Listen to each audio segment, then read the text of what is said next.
sebelum ada NU dan Muhammadiyah, itu ada organisasi yang namanya Rabithah Alawiyah. Organisasinya para habaib. Pengurusnya ya Kiai Haji Ahmad Dahlan, Mbah Hasyim Asy'ari, Mbah Wahab itu pengurusnya. Begitu Kiai Haji Ahmad Dahlan membuka Muhammadiyah, Mbah Hasyim jadi pengurusnya. Termasuk Mbah Hasyim yang bantu organisasi Muhammadiyah. Ngapain ini? Mbah Ahmad Dahlan ikut, Mbah Wahab ikut. Termasuk para lebih banyak mudaratnya daripada manfaatnya, oleh karena itu sebaiknya dibubarkan.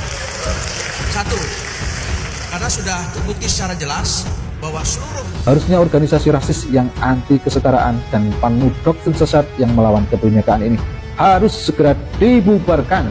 Bangsa Indonesia sebaiknya tidak percaya lagi kepada Habib di Indonesia dan mengusulkan kepada pemerintah agar Rabithah Alawiyah dibubarkan. Empat, menuntut pemerintah untuk membubarkan Rabithah Alawiyah. Terbuka matanya bahwa selama ini kami dibohongi oleh para Habib itu. Jadi kami harus menyelamatkan, kita harus selamatkan bangsa Indonesia, rakyat bangsa Indonesia. Instrumen untuk mendapatkan keyakinan di dalam hati tentang suatu hal, yaitu dengan istikharah. Maka kiai-kiai, Kiai Syukran Makmun, Kiai Faid Syukran Makmun, Idrus Ramli, Lutfi Basori, Ismail Khalili, berani nggak beristikharah? Istikharah saja. Saya yakin kiai itu, santri itu, kalau dia beristikharah, Allah akan tunjukkan jalan yang lurus. Kalau sudah beristikharah nanti Allah memberi isyarat bahwa Balawi itu bukan cucu Nabi, ya harus sadar. Aku seluruh akhina Ahmad Fadil Yusuf bin Lainan Sulaiman وصلي واغفر اللهم اغفر لهم وارحمه واعف عنه اللهم صدق في اخر الناصرين وارحمه في اخر الراحمين وافتح له بدرجه ورحمه في اخر الفاتحين اللهم اجعل قبورهم رياض من رياض الجنان اللهم اجعل قبورهم رياض من رياض الجنان اللهم اجعل قبورهم رياض من الجنان اللهم شرفهم وقربهم برؤيا سيدنا المصطفى برؤيا سيدنا محمد رسول الله صلى الله عليه وسلم سر الفاتحه. Video tadi adalah video real seorang barsemits yang sedang mendoakan mayat. Apa teman-teman paham apa yang dia baca? Apa saking fasihnya sehingga kalian tidak bisa mendengar apa daripada yang dia baca? Atau sulit mengartikan apa yang dia baca? Ini loh saudara-saudaraku, kualitas ulama dari klan Balawi yang dijadikan sosok figur panutan. Bahkan menyebutnya adalah ulama. Ini membaca doa saja seperti itu kualitasnya. Ngawur, bahkan ngawur sekali.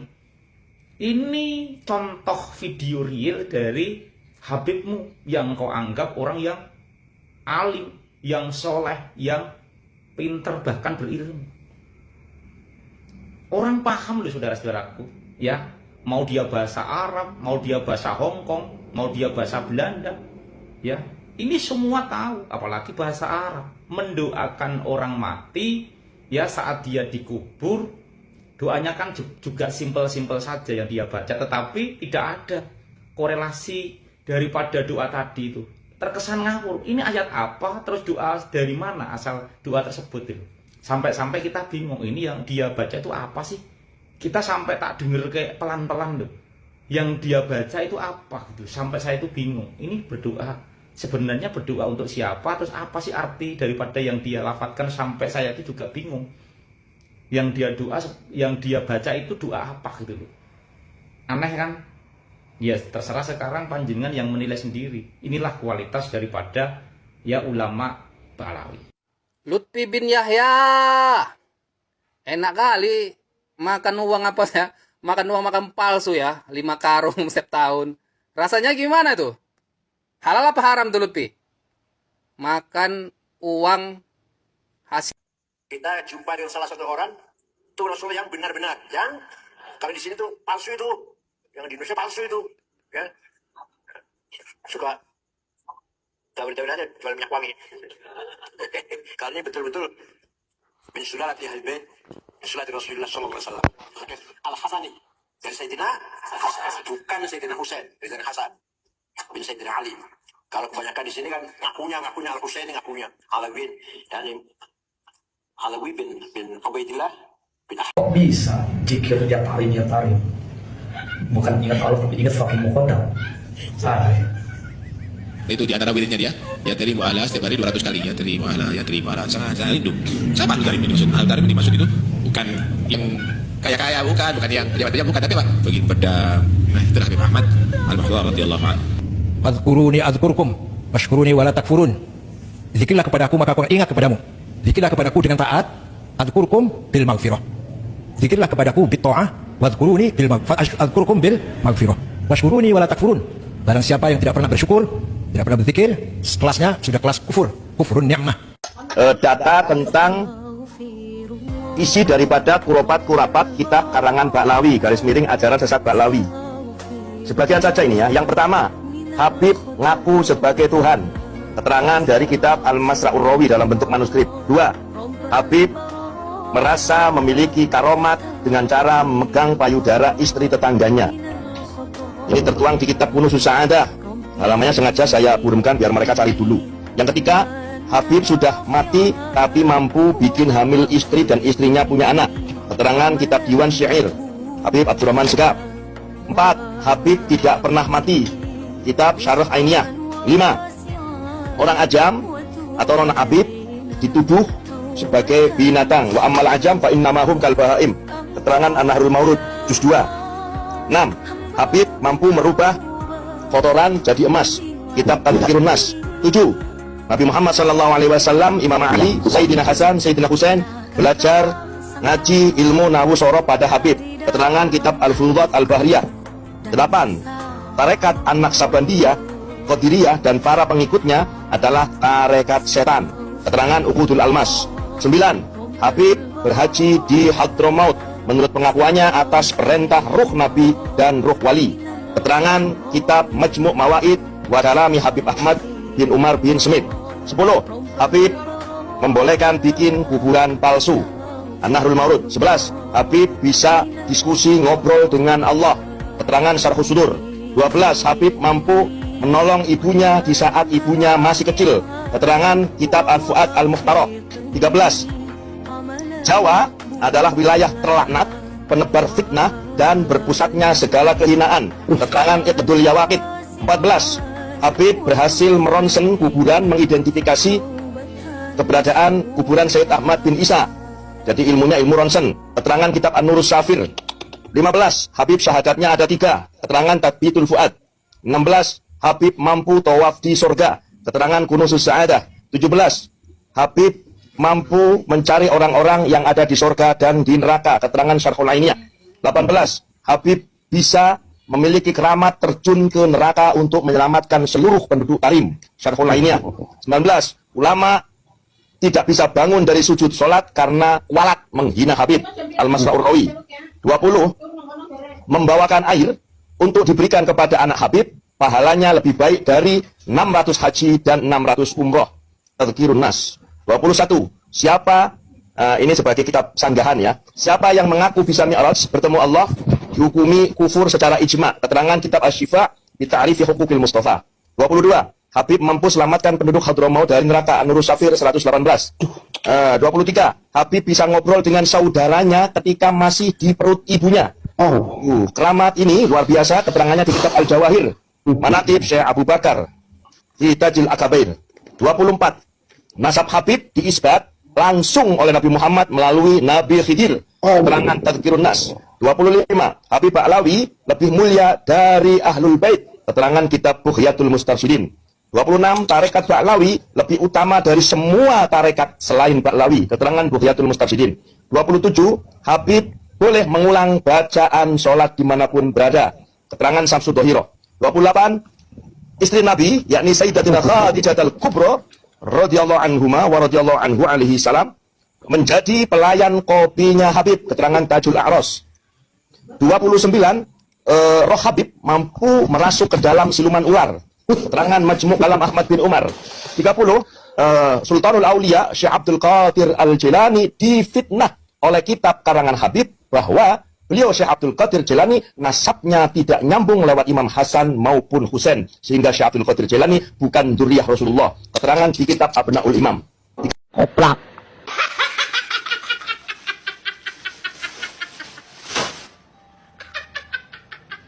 NU 2026, jaga jangan sampai ada Ba'lawi masuk ke PBNU. Kami PWILS akan mencermati apabila hasil muktamar di 2026 ini mencerminkan bahwa PBNU dikuasai oleh kaum Balawi, maka kita Perjuangan Wali Songo Indonesia akan mengambil langkah-langkah strategis untuk menjaga ajaran Islam Nusantara, pribumisasi Islam yang dikukuhkan oleh Gus Dur rahimahullah radhiyallahu anhu akan tetap jaya di bumi Indonesia.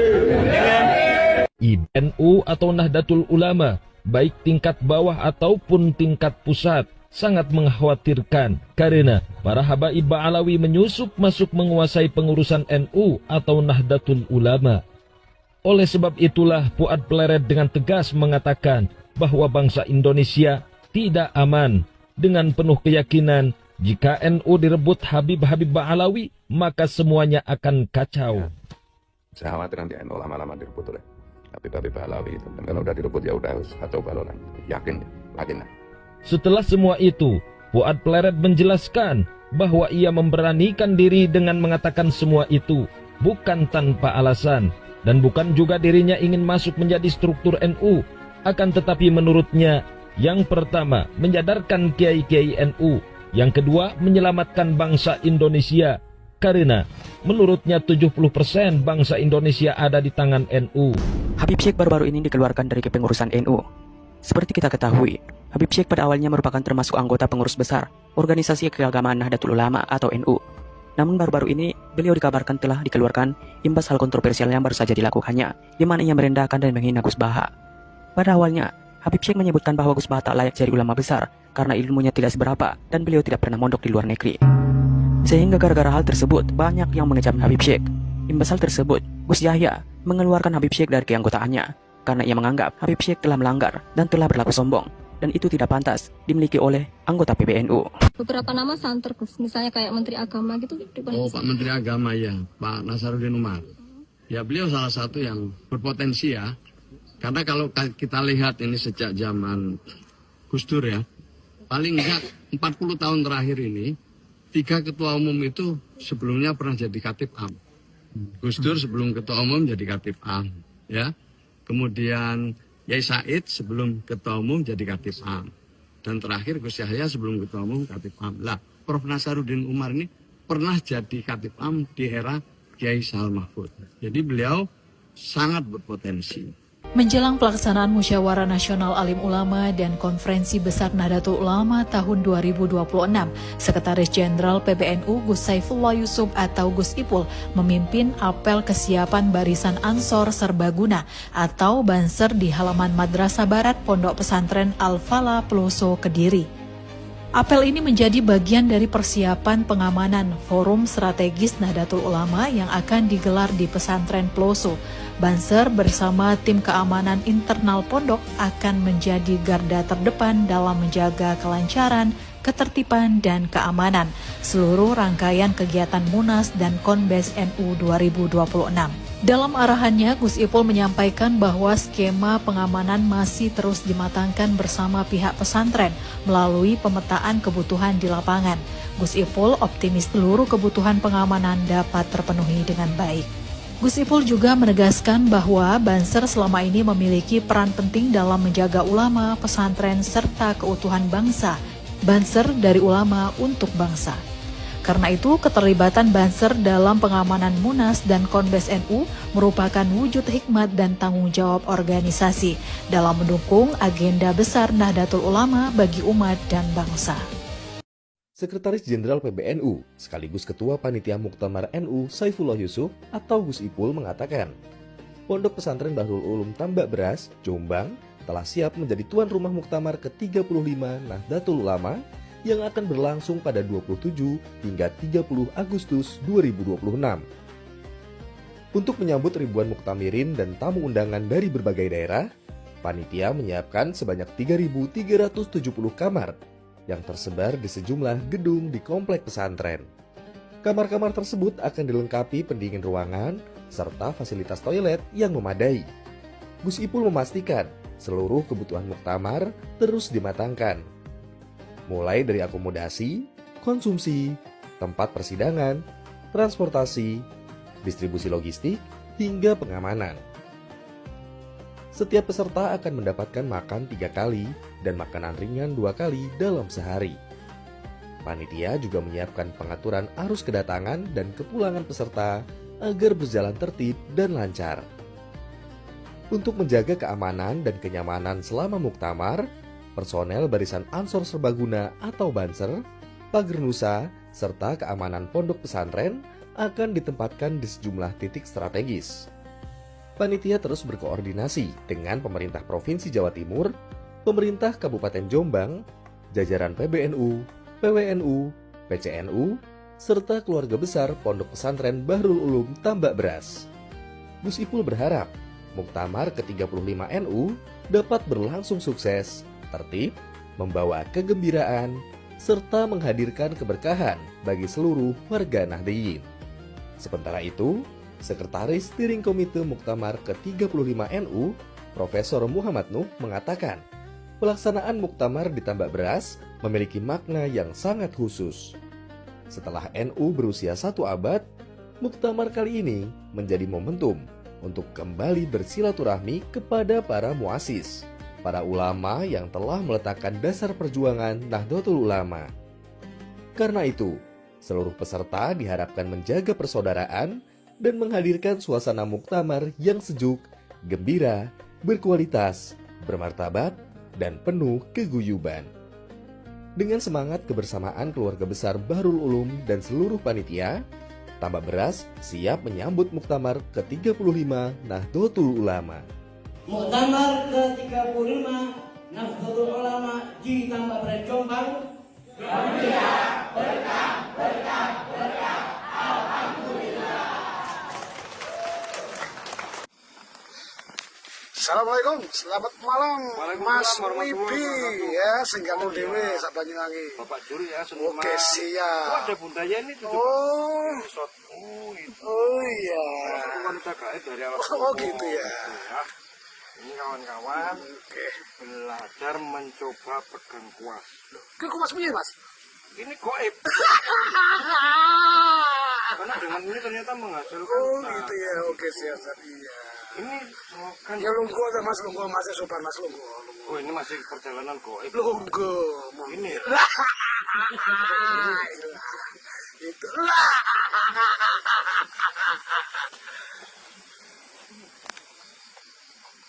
Selamat malam menuju pagi kawan-kawan. Jadi bersama Kang Juri, Bunda Yeni ya, beliau juga aktivis Majestic Banyuwangi, khususnya untuk di lokasi yang Mas Purwo. Oh, Bunda Yeni ini ya. Dan tempat-tempat yang sifatnya goib. Artinya sing ngedeni-deni. Koyok toh selokan ini. Ini menjadi menakutkan. Alasannya gitu ya Mas ya? Awalnya kayak gitu ya. Oke, siap. Setelah ada lukisan menjadi menyenangkan. Ini akan disusul dengan ikan-ikan yang berenang. Kita akan tenggelam. Iwaknya apa ya Mas? Iwak tenang. Demikian ya, terima kasih. Oke siap. Telah menonton. Sudah makan Mas? Puasa. Oh gitu. Oke, siap, makasih ya Mas ya. Oke. Assalamualaikum. Kami para kiai dan para ulama Jawa Barat, terutama Indramayu, Cirebon Raya bersepakat mendukung Profesor Dr. Said Akil Siraj menjadi Rois Am PBNU. Amin. Setuju? Setuju?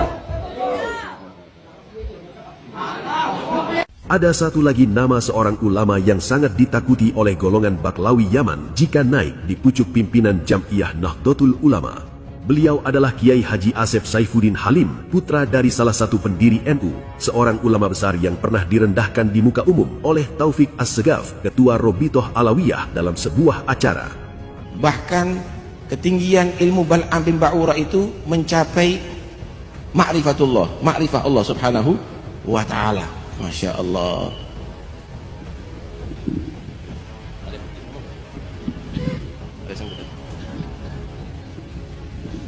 Maka Allah subhanahu wa ta'ala menerangkan keadaan Bal'am, walau syi'na la rafa'nahu bihi. Kalau aku Allah berkehendak, udah, jangan bingung orang biasa. Udah, jangan bingung orang biasa. Jangan bingung orang biasa. Jangan bingung, ini Habib Hussein lain. Biar kasih jalan. Kiai Haji Asep Saifuddin Halim bukanlah orang sembarangan bagi warga Nahdlatul Ulama. Beliau adalah putra dari salah satu pendiri NU sekaligus pahlawan nasional Kiai Haji Abdul Halim. Memiliki 2 pesantren besar di Mojokerto dan Surabaya. Santrinya mencapai 30.000 orang yang alumninya tersebar di berbagai daerah di Indonesia. Dikenal sebagai kiai harismatik yang sangat dihormati warga Nahdlatul Ulama, namun sangat direndahkan oleh Taufik Assegaf, kepalanya kaum Habib dalam sebuah acara. Akibatnya, ketika nama Mbah Yai Asep Saifuddin muncul sebagai kandidat kuat sebagai Rais Am pengurus besar Nahdlatul Ulama, para Baklawi dan golongan Sukibin pun panik luar biasa. Jadi Sayyidina Al-Faqih Al-Muqaddam, saking mulianya derajat beliau, Sayyidina Khidir Nabi, itu beliau kalau sholat di Masjid Ba'alawi di Tarim, yang buat Sayyidina Ali Khalaq Ghasam, ya, Sayyidina Ali Khalaq Ghasam yang buat Masjid Ba'alawi. Itu Sayyidina Al-Faqih Al-Muqaddam kalau sholat di Masjid Ba'alawi sampai sekarang ada tempat daripada naruh sandalnya beliau. Ya. Annal Khidir sampai mencari berkah daripada tempat sandalnya Faqih Muqaddam. Bahkan dikatakan sampai sekarang kalau hari Jumat, makanya kalau sholat asar di hari Jumat di Tarim itu rame. Di Masjid Ba'alawi rame seperti sholat Jumat ramenya. Kenapa? Karena mau nyari keberkahan daripada Sayyidina Khidir. Karena dikatakan sampai sekarang Nabi Khidir sholat di Masjid Ba'alawi pada hari Jumat waktu asar. Ya, siapa Nabi Khidir itu? Orang yang pertama kali keluar daripada Masjid Ba'alawi pada waktu asar. Sampai kita zaman kita rebutan nunggu siapa yang pertama kali keluar daripada Masjid Ba'alawi. Walhasil radhiyallahu anhum, ya, Al-Khidir nyari barakah daripada Sayyidina Al-Faqih Muqaddam radhiyallahu anhu ardhah. Kok begitu gampang saben wong teko Yaman kok gampange ngaku keturunane Kanjeng Nabi. Lah kita mboten iso yakin kabeh wong Yaman keturunane Nabi, ora mungkin to. Mekah sing padha Nabi ra mungkin kabeh wong Mekah keturunane Nabi, ra mungkin najan padha Mekah itu. Padha Quraisy kabeh wong Quraisy keturunan Nabi, ra mungkin. Lah iki dadak saben wong Yaman teko kene ngaku keturunane Kanjeng Nabi. Janggal to? Ngoten niku econe langsung diterima, dipercaya napa dicek rumiyin. Nggih dicek to. Nek dicek tok kok nesui nyang opo? Il jan tenan iki bauke model apa ya? Kok bauke terbalut dari emas apa kacange saka emas ini? Beh jan larang tenan, sak M luweh lho, sak M setengah lho ape ro M iki. Gawe kowe wong-wong wedok iki nek niat nakal ngene iki, aja modal kemenyek tapi bawa bosok rupane wireng ora tau mbok rawatno. Paling mentok-mentok bawokmu iku ya di 100 aja dinyang. Dadi nek niat kemenyek tenan ya kok ini iki larang tenan. Padha dosane tapi menghasilkan ngono. Padha dosane totalitas ngono. Coba mbok ben wireng wis gembleh ra karo-karoan jombel ngono peh jan. Iki wong wedok-wedok mendho dadi dirawat tenan. Nek payu larang ya menghasilkan tenan. Nikmat dunia oleh bondo akeh. Elah wis bawa wireng 100 sejak dinyang padha dosa-dosane. Ijek wah peh jan ding 100.000 dinyang jan lara kabeh donya ora oleh akhirat ora oleh jan. Dadi wis ngene wae iki kaya iki.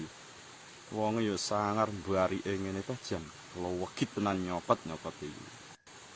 Gus, apa hukume mencintai bojone wong? Jan mendho tenan kuwi. Mendho tenan. Kaya ora ana wedokan liya, tapi yo ngene, mencintai bojone wong jenenge perasaan iku gak iso diatur. Mencintai bojone wong iku sah-sah wae, sah ora apa-apa. Cuma nak mencintai iku dadi pengen memiliki dan memiliki. Nah, iku bentuk harame gak oleh, kudune ditahan. Jihad fisabilillah, jihad melawan hawa nafsu. Sampean le pahala tapi namuk turuti, mbok oyo ya sampean yo kemplo haram gak oleh ngono. Ya, paham ya nyampe kene. Wis ngono ae. Loh, lah dalah. Piye to ki konsepe? Lah dianggep aku iki Gus abal-abal tapi piye? Kok dikon nyuwuk bawuk biring iki lho jan mendho tenane cah iki. Gak oleh ngono ae. Wis sing bener ngono, wong iki sing bener. Gak oleh model ngono ku. Wah, astagfirullah, akeh-akeh istighfar. Lah cara lari sapa aku mbok bagei ngono lho. Nek mbok jajali saitik ngono yo tak beda cerita ngono lho maksude. Lah ana wis laris dadi pelaris nang malah aku ora bagean yo malah pengen to. Kan malah repot. Yo dadine yo sithik orane tak jajali Mas yo nyelep titik lah helm-helme tok ngono yo gak masalah ngono lho. Bisa dirundingkan ngono. Tapi nak terus ora mau bahagia yo tuno tenan awak dhewe iki. Toh pengen ya rumangsane ngene iki terus ora duwe nafsu to piye ya tetep libido kuwi yo gede tenan padahal iki. Ya, ngono ya. Gus kenapa kok gak gelem salaman karo wedok? Lho ya. Nak wong wedok iku belum muhrim atau bukan mahram ya gak oleh, haram, gak oleh. Sing ngono gak oleh. Nah, ya salah sijine iku mangancen gak oleh. Nah, sing keloro aku ngacengan cuk dancuk. Aku ngacengan tenan. Lah kok terus salaman terus aku nafsu. Lah Joni ku terus mene gedene apa gelem ngatasi kon. Kone apa ngatasi apa ora ngono lho. Nah, yo nak mbok layani lan mbok cuweki tiwas nafsu tok ya. Tu normuk tenan malan. Jan wis mendo tenan. Dadi awak dhewe ra gelem salaman ora kok sombong ngono ya gak. Yo menjaga ngono kuwi sing mengkhawatirkan. Ngono ora kok sombong ngono ora jane. Nah, nek tuwa nafsune libidone gedhe terus nafsune anu yo gelem nglayani apa ora ngono wis pertanyaane. Respect Pak Kiai, respect Pak Kiai. Kita harus ulama-ulama itu harus menfatwakan untuk hukuman mati untuk koruptor agar jerah biar kapok. Kalau nggak gitu Indonesia nggak bisa bersih. Saya harap MUI Nahdlatul Ulama itu juga menyarankan dan menekankan untuk hukuman mati untuk koruptor biar nggak berlindung di hak asasi manusia yang tai lah itu. Hak asasi manusia hanya berlaku untuk mereka-mereka yang duduk di singgasana. Nah, gawene apa rakyat cilik ya wis ora kanggo blas. Wong duit pajak dimalingi terus, pajak digenjot. Ini kan jancuk tenan. Mangkano respect karo Pak Kiai, iki respect tenan Pak Kiai. Assalamualaikum warahmatullahi wabarakatuh. Salam berjumpa kembali dengan saya Maulana Ishak, admin dari channel ini.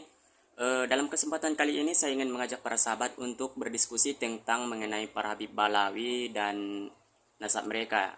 Diskusi ini memang agak sedikit sensitif, tapi kita harus membahasnya secara kepala dingin, tidak memojokkan kelompok manapun, tidak menyudutkan kelompok manapun, ataupun mengucapkan ujaran kebencian kepada kelompok manapun. Jadi meskipun kita merupakan pendukung dari Kiai Haji Madud, maksud saya meskipun saya ataupun para sahabat merupakan pendukung dari Kiai Haji Madudin Usman Al-Bantani, kita juga tetap menghormati kelompok para Habib dan para muhibinnya. Jadi kita boleh mendukung kelompok masing-masing, tapi kita juga harus menghormati pendapat dari kelompok masing-masing, begitu. Dalam pembahasan kali ini saya ingin mengajak para sahabat untuk membahas mengenai perihal dari nasab para Habib Balawi ini. Jadi begini, Kiai Haji Madudin Usman Al-Bantani sebenarnya mengomentari atau menyebutkan bahwa para Habib Balawi itu sama sekali bukan keturunan Nabi Muhammad SAW. Beliau itu bukan sekedar mengucap atau omong doang, ataupun karena merasa sangat benci kepada para Habib sehingga beliau menyebut kalian itu sebenarnya bukan cucu Nabi, bukan ya. Tetapi karena Kiai Haji Madudin Usman Al-Bantani itu menemukan banyak fakta ataupun data-data yang membuktikan bahwa para Habib Balawi itu sama sekali tidak memiliki kesinambungan atau ketersambungan nasab kepada baginda Nabi Muhammad SAW. Karena itulah yang membuat Kiai Imad sering meminta bukti yang kuat kepada para Habib, seperti meminta untuk melakukan tes DNA yang membuktikan bahwa mereka merupakan keturunan langsung dari Nabi Muhammad SAW. Kiai Imad itu bukan ulama biasa ya, beliau itu termasuk salah satu ulama ternama yang juga merupakan ulama ahli nasab di Indonesia ini. Dalam Islam, kebenaran tidak ditentukan oleh siapa yang berbicara, tetapi oleh dalil dan bukti. Al-Quran berkali-kali mengajarkan agar manusia menggunakan akal berpikir dan memeriksa informasi sebelum mempercayainya. Karena itu membahas sejarah bukan berarti menghina agama. Nah, Kiai Imad tidak menyudutkan kelompok para Habib, tapi beliau hanya meminta pembuktian. Jadi dalam Islam sendiri, seperti yang saya bacakan tadi saja, sudah dijelaskan bahwa kita diajarkan untuk menggunakan akal untuk berpikir agar dapat memeriksa informasi sebelum mempercayai. Jadi kita mendengar kabar bahwa si A seperti ini, si B seperti ini, tapi kebenarannya belum tentu karena maksud saya kebenarannya belum tentu. Karena itulah kita harus menggunakan akal pikiran kita sebelum langsung mempercayainya. Itulah yang metode yang digunakan oleh Kiai Haji Madudin Usman Al-Bantani, sehingga beliau mengajarkan kita agar tidak langsung mempercayai jika mereka telah mengklaim diri mereka sebagai keturunan langsung dari Nabi Muhammad SAW sebelum mereka memberikan bukti-bukti yang kuat. Sedangkan Kiai Haji Madudin Usman Al-Bantani saja telah menemukan banyak bukti-bukti yang lengkap bahwa para Habib Balawi ini sebenarnya bukan keturunan dari Nabi Muhammad SAW. Salah satunya seperti yang pernah beliau sampaikan bahwa Ahmad bin Isa itu sama sekali tidak tidak pernah memiliki anak yang bernama Ubaidillah. Nah, si Ubaidillah inilah yang merupakan kakek buyut dari para Habib Balawi. Jadi Ahmad bin Isa itu memang adalah keturunan Nabi Muhammad SAW yang disebut dari ayah kandung dari Ubaidillah atau kakek buyutnya dari para Habib Balawi. Sedangkan Kiai Imad menemukan bukti bahwa Ahmad bin Isa sama sekali tidak memiliki anak yang bernama Ubaidillah. Jadi dari satu itu saja sudah terbukti bahwa para Habib Balawi sama sekali tidak memiliki ketersambungan nasab kepada baginda Nabi Muhammad SAW. Bukan hanya itu, banyak lagi metode-metode yang telah disampaikan oleh Kiai Haji Madudin Usman Bantani yang sangat lengkap sehingga mendukung kuat tesis ilmiah beliau. Saya menutup video ini. Wassalamualaikum warahmatullahi wabarakatuh.